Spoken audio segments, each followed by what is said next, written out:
अस्सलाम वालेकुम दोस्तों, कैसे हैं आप लोग। उम्मीद करते हैं कि आप सभी लोग खैरियत से होंगे। तो आज की वीडियो में हम कुवैत की कुछ बड़ी और इंपॉर्टेंट जो अपडेट आ रही है वो आप तक पहुंचाने वाले हैं। आप लोगों से गुजारिश है वीडियो को शुरू से लेकर आखिर तक जरूर से देख लें। दोस्तों वीडियो को लाइक भी जरूर कर दें। जो मेरे दोस्त जो मेरे भाई लाइक कर देते हैं उन तमाम दोस्तों का दिल से बहुत बहुत शुक्रिया। चलिए बढ़ते अपडेट तरफ। पूरी के अपडेट आपको बताते हैं। सबसे पहली खबर, कुवैत के अंदर जितने भी डोमेस्टिक वर्कर काम करते हैं या फिर कम सैलरी वाले वर्कर काम करते हैं वो तमाम लोग भी अब अपना अकाउंट कुवैत के बैंकों में ओपन कर सकते हैं।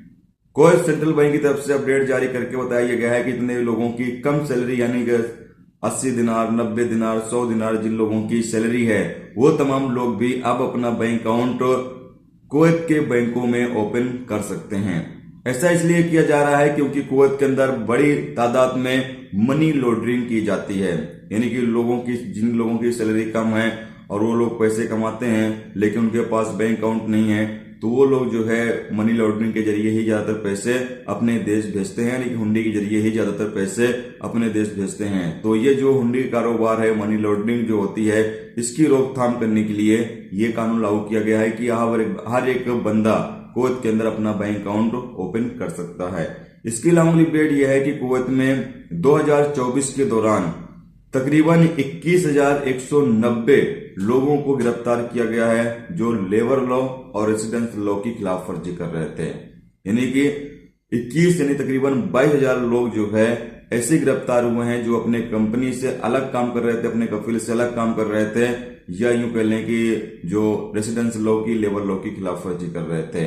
और साथ में यहां पर यह बताया गया है कि 11,970 लोग ऐसे हैं जिन लोगों ने अपना सिविल आईडी वगैरह सही कर लिया, अपने कानूनी तरीके से वो कुवैत के अंदर अब काम करने लगे, यानी अपनी स्थिति को बेहतर कर लिया है। इसके अलावा अगली अपडेट यह है कि कुवैत के अंदर किसी भी दुकान से आप कोई सामान वगैरह खरीदते हैं तो यहाँ पर मिनिस्ट्री की तरफ से जोर देकर कहा गया है कि जो बिल की रसीद आती है वो अब अरबी में होनी चाहिए।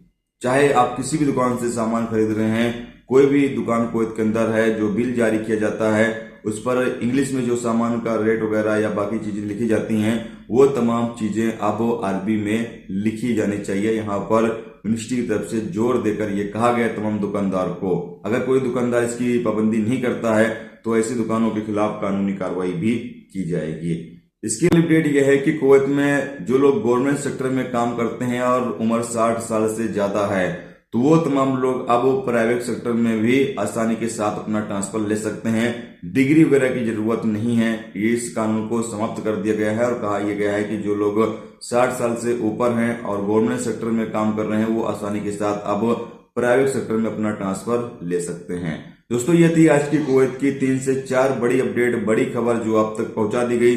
उम्मीद करता हूं ये वीडियो, ये जानकारी आपको अच्छी लगी हो। अच्छी लगी है तो प्लीज दोस्तों वीडियो लाइक करके जरूर जाएं और जो मेरे दोस्त चैनल पर नए हैं उनसे गुजारिश है प्लीज चैनल को भी सब्सक्राइब जरूर कर लें।